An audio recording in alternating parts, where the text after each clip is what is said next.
All right, guys, welcome to the Buff Show. Today we have a very special guest, Steve Pierce.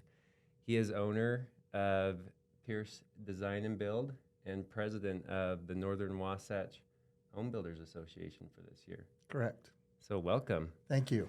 So Steve, can you tell us a little bit about yourself? You've known me since I was a little baby, probably before I can even remember myself. That's right.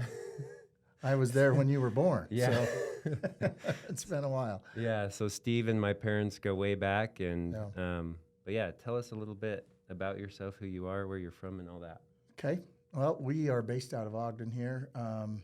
We've been in Ogden since the mid '80s. So, Okay. and I've been in construction my whole life. Mm-hmm. We currently now, like I say, own Pierce Design and Build, but for years I was a flooring installer, carpet. I started out laying carpet when I was a little kid with my dad. And Yeah. so I was a subcontractor for many, many years, but over the last 20 years or more, have gone into the building side of it. I've worked on framing crews and stuff throughout my life. I mean, I know this business inside and out. So Right. it was a pretty natural. So Yeah, transition into yeah, it. we've started doing, and I think more than anything, my quest has been how to take some of the pain and the angst out of the process of building a home. It's Oh yeah. it's a complicated process. It's crazy, and there's a lot of money involved and emotions. For So- sure. I would say like 8 times out of 10, whenever I talk to somebody that's built a house, like most of them aren't still friends with their general contractor. It's sad. It It is, but it's Yeah. true. Yeah. It's true. And I think, I don't know, the construction industry is hard too, because it can be a rough space to work in. The barrier to entry is relatively low, and then you get guys that just I'm going to start building houses and stuff like that, and they don't really know how to work with clients or managing the finances or the business side of it, and it can get messy pretty quick. Yeah. So I framed for 2 or 3 years, and it was an amazing experience, and I'm so glad I did. My dad and multiple other people told me, they're like, just go learn it, like you won't regret you did. And now I've like done big remodels, and I actually have my license, but I don't use it, but it's been good on like our projects and flips and Yeah. building a chicken coop and all that. It's just super Yep. good to have and know. So can you break it down very simply? What is a general contractor, and like why do we need them? Well, I think there's a lot of factors to that, Peyton.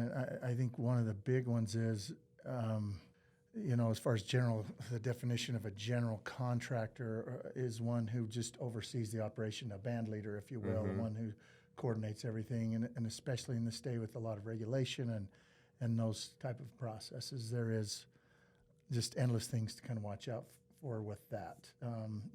Pulling permits and watching for stormwater prevention and making those plans and doing all those things. So that's one. As far as the service of the regulatory costs costs, yes, Yeah. but that process of it, and then other things that are cropping up. The other thing is to be one who can't really be buffaloed by the subcontractors, and not that that's a major problem, but sometimes for a homeowner, they don't really know what to watch for, or what, there's things like that can slip past them, or that costs that can escalate unknowingly. Right. And so a contractor a lot of times is someone who that subcontractor says, hey, he knows at least what's going on. He's watching. He's Right. whatever, can control that process. And then I think lastly is just the service aspect of it, to guide the client. And this is kind of where we've really tried to specialize, is this process is not easy. Mm-hmm.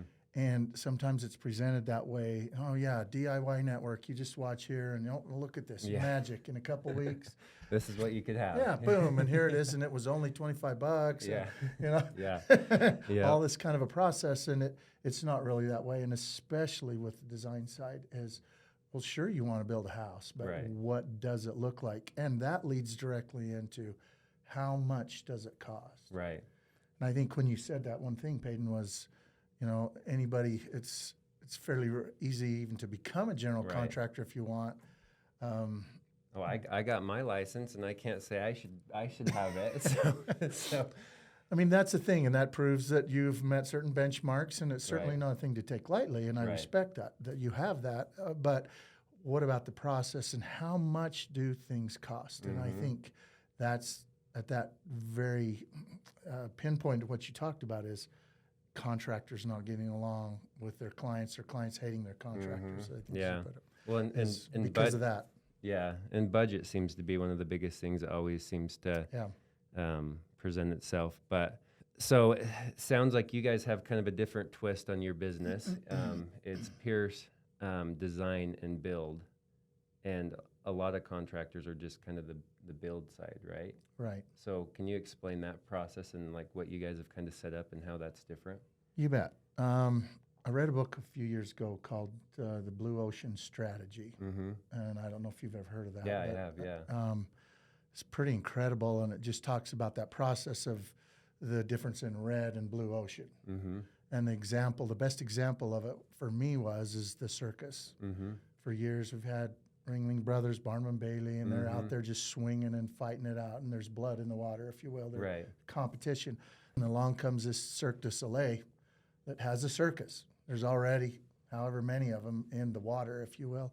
But they just set themselves apart in a way or differentiated themselves, or they swam in a different part of the water where there wasn't blood. Right. And they didn't have the competition. They just did a twist on the thing. Yeah. So that was an inspiration moment for me to say, okay, I can go out and I can do what everybody else does, and I can yell from the housetops, yeah, I'm quality, I'm this or I'm that, but let's do a little different twist. And I went to a continuing education class actually once, and they talked about this concept of design build. It says people come to you and they a lot of times don't know what it is they want or how to choose things Yeah. or where to look for stuff. Right. And so he said you ought to concentrate on these pre-construction services and monetize them. Yeah. Sell that part of it also. And so that's exactly what we did. It was an aha moment for me that design build concept, we could enter into the blue ocean there and really hone our skills at saying, okay, if you want to build a house, let us take you from the beginning and walk you through the entire step. Yeah. Let's design it all. Two things were accomplished with that. Once the old saying of, prior preparation prevents poor performance. If you have everything designed and planned out to the T, you're going to have a lot better construction process. Yeah. It goes faster, quicker, and more predictable. And number two is you can actually know what it costs before you start, Right. because your sinks are picked and your faucets are picked and the way you want it, your arches are done and the trim work. And so we sell a design package right up front, and that varies according to the needs of the client. Some of them are very good at picking stuff. Others say, just have your designer work with me and pick it all and I'll okay it. Right. And that, of course, different monetary, but that's a separate contract, is we'll do a design portion, design through the process. At the end of that, I will hand them a sheet of paper that says, here is the cost breakdown of what you exactly chose. Yeah. Now, if you choose to move forward, we're going to recontract the build phase at this price, Right. period.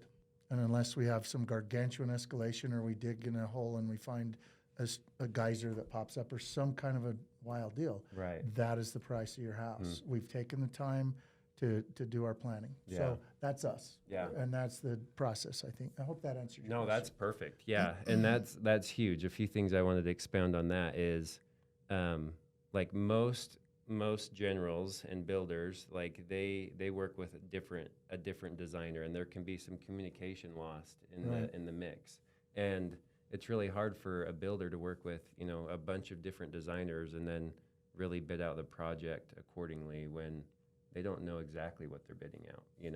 So. A client of mine, just like a week or two ago, I was talking to her. She just finished building, and she's in her new house, loves it, but she's like, but we went.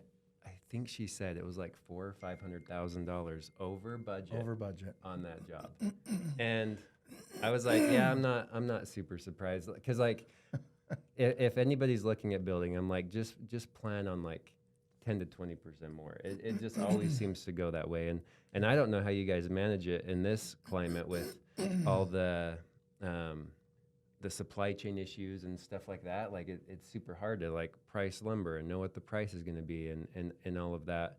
So it sounds like you guys give them an exact bid, your fee included and everything, and then they are able to agree upon that price, and then you guys move forward. Are there different kinds, like, I guess, what are some of the other ways that the other generals might bid jobs out there? Well, most builders will do an allowance deal. They'll say, okay, here's your budget for lighting. And it's just based on their last build or last 5 or whatever. Right. Oh, this is kind of where lighting was. Or sometimes it's even too ridiculous for words, you know, which again puts the client in a position of they don't really know what lighting costs, so they're depending on them. And well, here's your line item, and they go out and try and buy lights, and it goes way over, 100% more than what their allowance was. What do they do? Yeah. At that point, how do you go back and get more money? You know, those kinds of things. So yeah, the supply chain thing has been, excuse me, and through COVID, an interesting thing, which is even another plus for the design side up front. Right. In that, okay, we know what we're getting now. Let's order it all and have it here. Right. That is true. Prior to the build. Yeah. So that's what we do. We've actually just acquired a bigger warehouse, and we order everything and bring it in, palletize it, and put it up on the shelves and have it all ready to go. Oh, that's amazing. So that before the building starts, all our stuff is there. And about time of framing, we'll deliver the rough plumbing and electrical stuff on site so that they all know what goes. It's all there. They can look at it, less mistakes. Wow. And stuff. No, that is huge. It limits the issue for cost escalation. Right. And again, it is a more real representation of what this client or customer is about to enter into. This is what I'm in for. But it's based on all of our best efforts and real knowledge rather than, well, here's the line item allowances. Let's hope it works now. Go shop and figure it out. Yeah, no, that's awesome. And what are the ways that, like, how do general contractors get paid? Is it a percentage? Is it like a set fee? Like, I guess, how do you guys do it? And then how do, like, what other ways would people see in the... Probably in the custom market, the most common way is cost plus, which here's the invoices of what it costs. You pay me 10 or 15 or 20%, you know, and that varies from general contractor to contractor. But it's just based on those costs. And again, it leaves the client very vulnerable.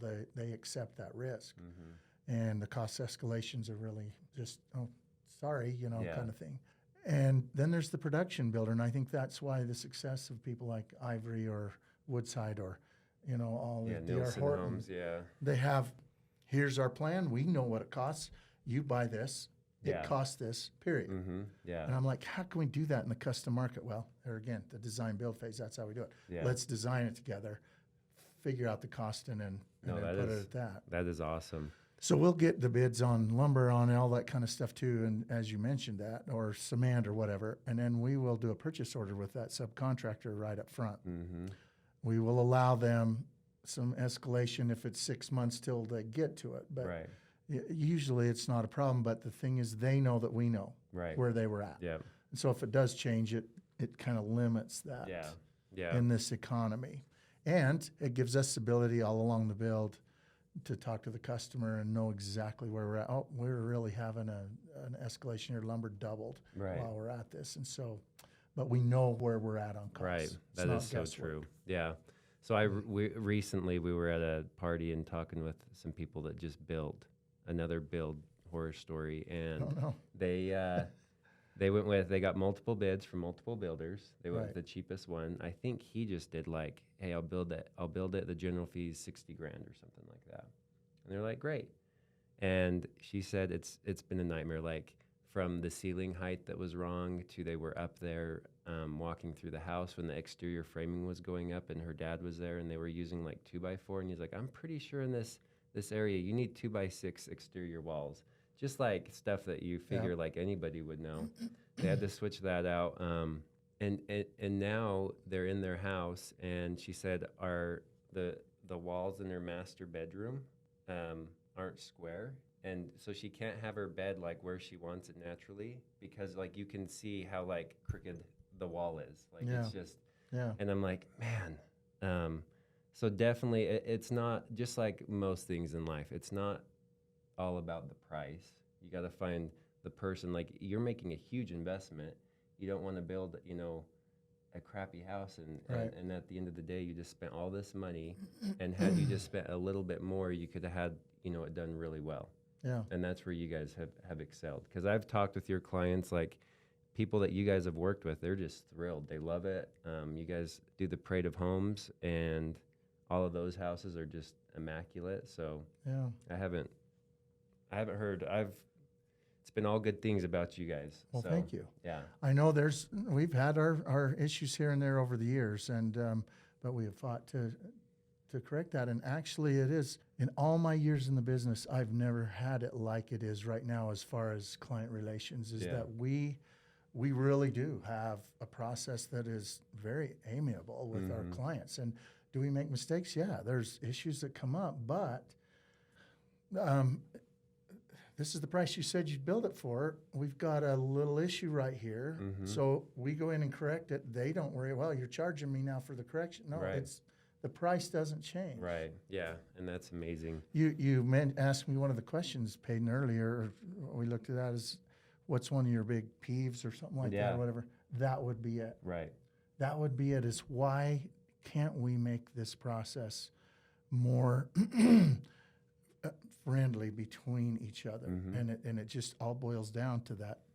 Look, let's all pause and design this thing first. Let's plan this out Yeah. and price it out. And transparent. Another And be story. transparent. Another story I heard. Another buddy of mine built a house just this past year, and he got his final bill, and it was like, again, a couple hundred higher than he expected. And he's like, guys, I can't. I'm not paying this. And he didn't have that transparency where he was at, and he was just like, I can't afford this. And he's like, I need like copies of all the I need proof of where you guys are at. And then instead of providing that, they just dropped it. Like, I can't remember how much he said, but it was like 50, Really? $60,000, $70,000. Just dropped it, and then he went and closed and finished the loan. It was wild. So there's some weird stuff that goes on out there. You just have to be careful. And Well, and I think in the contractor's defense too, Payton, I think, to be fair, the problem is, and I tell people this all the time, is they don't know what it costs either. Right. Yeah. Neither party does. No. And so they're both going in just blind as a bat. Right. And they're just trying to feel their way through it. The contractor's trying to find that balance, and maybe he jacked it a little bit, but most contractors really are decent guys. Right. Yeah. And they're not evil. They just, like you said at first, they just haven't honed in the business side of it. Yeah. And so they get caught all the time with the complexity of this, and because they haven't done the proper homework, Yeah. it ends up in a combative situation a lot Well, of times. and my dad has his license. We sold a house in Oakley, and they wanted somebody to do like a remodel, and it turned into be a lot bigger than what we were expecting. But I was like, we can help you. Brought my dad involved, and we just said, hey, it's this percentage on top of whatever it costs. Like, we're gonna fight to get the best deal we can out there. And I feel like if I were, because what you're doing is so much work to be like, hey, here's everything, here's all the numbers for this house that we're going to build. Like, that takes so much additional time versus just being like, hey, whatever it is, I think it'll be about $1 million, and our fee is, 10, 15, 20% on top of that. Yeah. Like that's a lot easier. But then you don't know what prices are going to be on supplies a few years later and all that. So it is cool what you guys have created, and I love seeing it. So I wanted to go over, because there's different builders and new construction types out there. You mentioned like the Ivory, the Nielsen Homes, the D.H. Horton. Those can be great options for people that want kind of a new house, something they're not going to have to worry about the roof, the furnace, the water heater. It's brand new, and those guys have the process dialed in. They'll go out and buy whole developments, or a piece of land, plat it out, and then punch up a bunch of homes on it, and that can be a good option if you don't want to go through finding a lot and then getting the financing and finding you can do that quite a bit cheaper. The only downside is you have a house that is similar to the others in the neighborhood, but they do a pretty good job at balancing that out and making it have like a really good neighborhood feel. But you can go in there and buy something with, 3 to 5% down on a conventional loan. The builder carried all the costs. You didn't really get to pick a whole lot of the selections like the carpet and the paint and the countertops, but you get a new home and they have some pretty appealing home warranties too that they offer for like a year or two. So, but I guess when should somebody consider between like that kind of new home and like a custom new home? Because I've had people come to me and they're like, hey, we're looking at land and I think we might want to try and build something custom. Like when is somebody financially prepared to take on that type of a project? What does it take? And what do you see normally? I think there's a shift in the market, frankly, right now that could be fairly permanent, and that is the contractors that were custom home builders in the $5 to $100 to $1 million range. Mm-hmm. That market is really disappearing, Right. and it is a dangerous place because of the contractors there. Yeah, and when we do a design build with our clients, we charge this fee for the pre-construction services, which is adds a little more expense to the process. Now, I think it's a better value. That's another discussion. Right. But when you're trying to hit in that mark, you're very tight. And to get a house built, the average price in Utah right now is around $500,000. Yeah.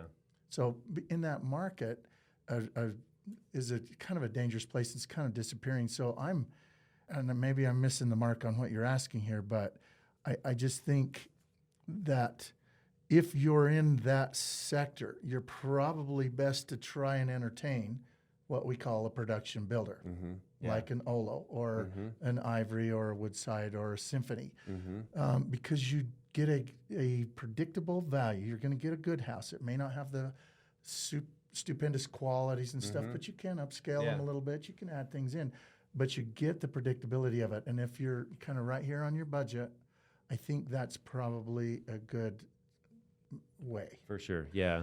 We tend to build usually, in that range or a little bit above because their budgets are less constrictive or less tight. I mean, we still work with them, but so I don't know if that answers your question, but I think that there is a place for those. I think that if you're wanting a custom home, that's just totally ground up, you probably need to be. Financially, it's just a little more expensive now than it ever has been. Yeah. And so, which is not a problem. Like, say, we can help you and guide you to some of these other guys and get you a really nice home. Yeah. So for if you're a predictable price. Because I have clients right now that they're under contract with more of a production builder, and there's a lot of people that even the interest rate shift. Oh yeah. It's scary because there's. Most people don't have the budget to be like, oh, we're under contract on this $600,000-$800,000 house. It's going to be done in 8 months. We can't lock till 90 days before or whatever. And a lot of people, their rates have gone from 3-4%, what they were looking at a year ago, to now 6-7%. Yep. I am in this situation right now with some clients, and it's like. They're still able to do it, but it's making it very uncomfortable for them. And so I think a lot of people, I have this conversation a lot. Hey, I think we're going to look at buying a lot and building a custom home, in the valley or somewhere. And you really, how I see it happen most is the people they have a lot of cash. They're paying cash for the lot. And that lot could be, if you're in the valley, you're $250,000 up, 250 to 500,000. They pay cash for the lot. I think if you're financing that and then you're going to build, it's just going to be a tough, and something you don't want to start because you have rates, you have the material costs, you don't know exactly how it's going to end up at the very end. So if you're going to build a custom home, I think you need to have plenty of cushion funds and be prepared that things like the price could adjust in the future. Yeah. Do you see that lots paid for, and then they go in for the construction loan, and they're paying a good chunk down there as well, or I cash? Do. A lot of our clients are either building with all cash or part cash. Not all of them, but a lot of them. Yeah. And usually they'll have their lot, and which can be helpful if they can get their lot cashed out or bought. and as prices have escalated, now we're soft right now. Mm-hmm. But that's not going to be that way forever. I've been around the horn. It's coming back. Right. It's a good time to buy, actually. Right. It really is. It really is. It's a good time to buy. But yeah, no, that's what we see is that, and again, so we can order things up front. A little cash up front is helpful. Even the banks are playing ball with us on that a little bit now, too, if we have to do a part loan. But yeah, usually they come to us with a lot, and then we design it. Yeah. And all of that, and put it together. And we do part of our look, keep it real. And that's the thing. I think we're talking about this whole thing is whatever client, wherever financial status they're coming from, is that the biggest risk you have in the home building market when you want to build a home is getting information from people who don't know, which is what we talked about. Right. The contractors, he's trying to do his best, but he doesn't know. Right. Because he hasn't or doesn't do this homework. And Right. he bases it on allowances. He doesn't look as far into the future or put escalation in there or whatever.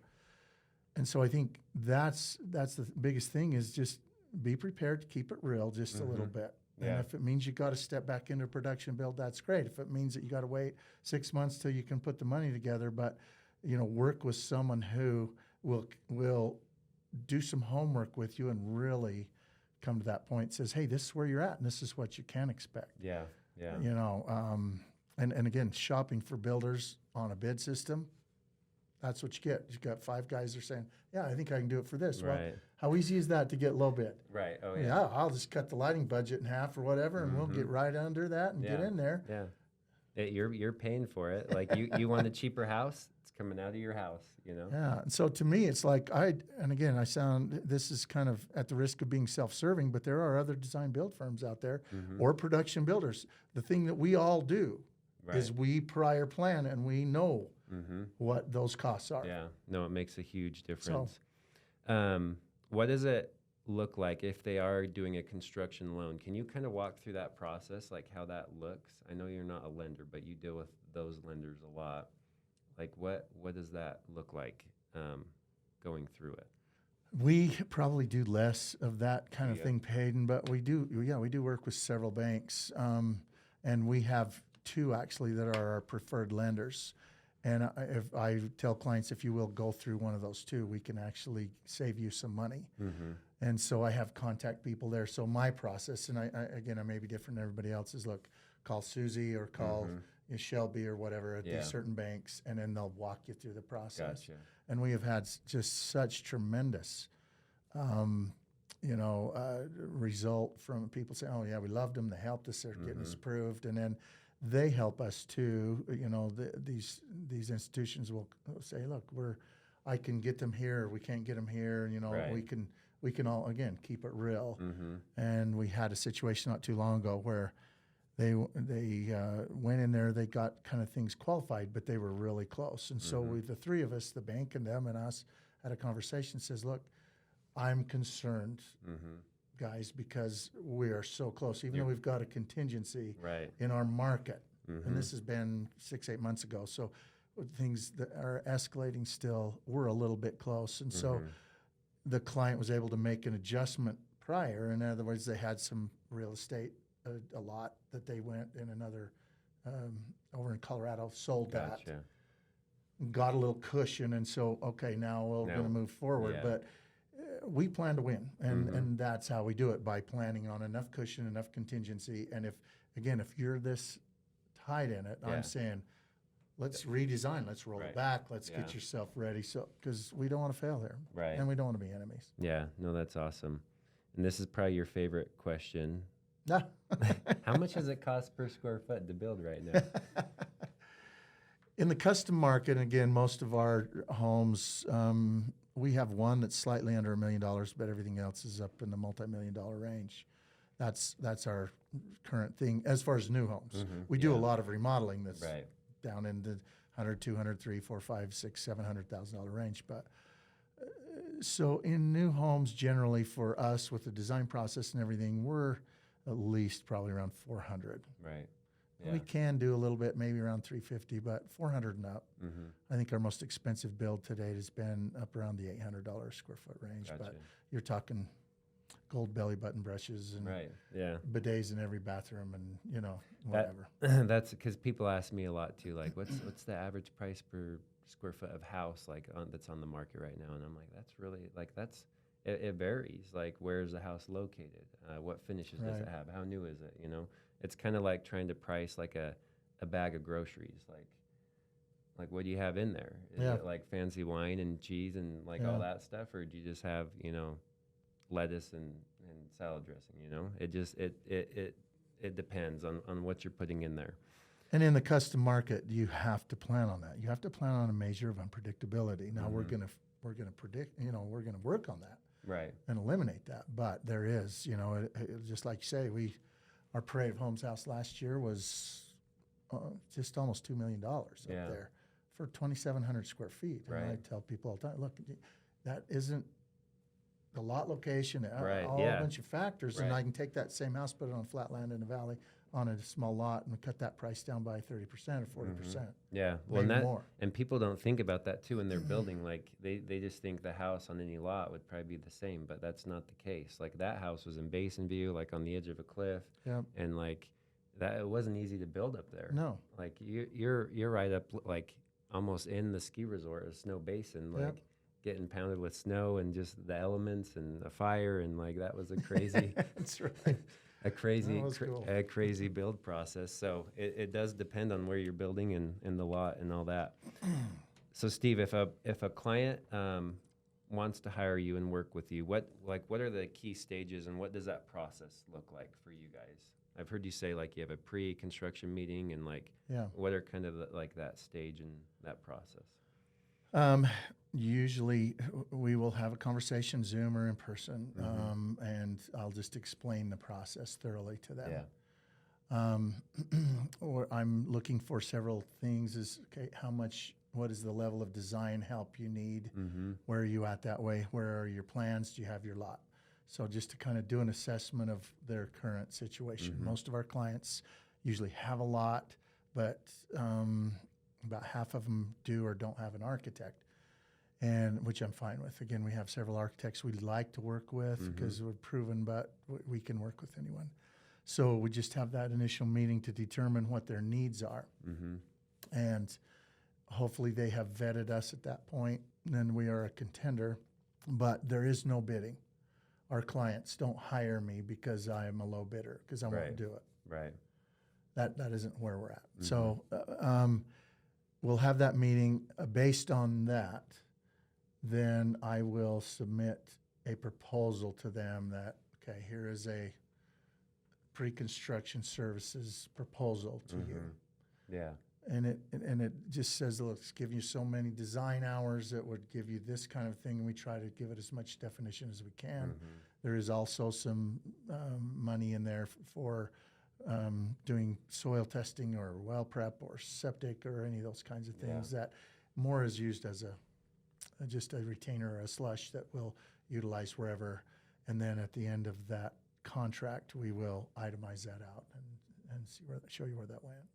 No, that's awesome. That's how it gets started. So And they have a lot, they have a lot and they're wanting to build. When should they get in contact with you?